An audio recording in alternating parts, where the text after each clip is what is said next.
Hello everyone, তোমাদের সাথে একটা আমি রেসিপি শেয়ার করব যেটা আজকে আমার ডিনারে ছিল। তোমরা চাইলে এটা ব্রেকফাস্টেও করে খেতে পারো।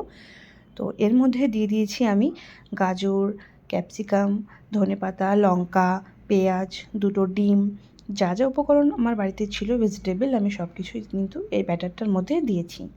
আর এর মধ্যে দিয়ে দিয়েছি দু রকমের আটা, একটা রাগি আটা আর একটা গমের আটা। তোমরা চাইলে সুজি দিয়েও করতে পারো। তো আমার বাড়িতে যেহেতু এই ২ রকমের আটা ছিল, তাই আমি কিন্তু এটা দিয়ে আজকে রাতের ডিনারটা করেছি। তো দেখো এর মধ্যে আর কী দিলাম। স্বাদ মতো লবণ, হলুদ, ভাজা জিরে, তোমরা চাইলে জিরে গুঁড়োও দিতে পারো, বাট আমি ভাজা জিরেটাই ইউজ করেছি। রাতের ডিনার কিন্তু এইভাবে কিন্তু করলে ভীষণই জমে যাবে।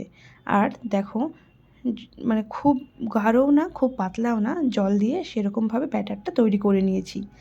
তার সাথে পরোটা যেহেতু বানাবো, একটা চাটনির তো প্রয়োজন, তার জন্য নিয়ে নিয়েছি টক দই, ধনেপাতা, লঙ্কা, জিরে গুঁড়ো, ধনে গুঁড়ো আর লঙ্কার গুঁড়ো। এটা কিন্তু আমি একটা চাটনি বানিয়ে নিয়েছি।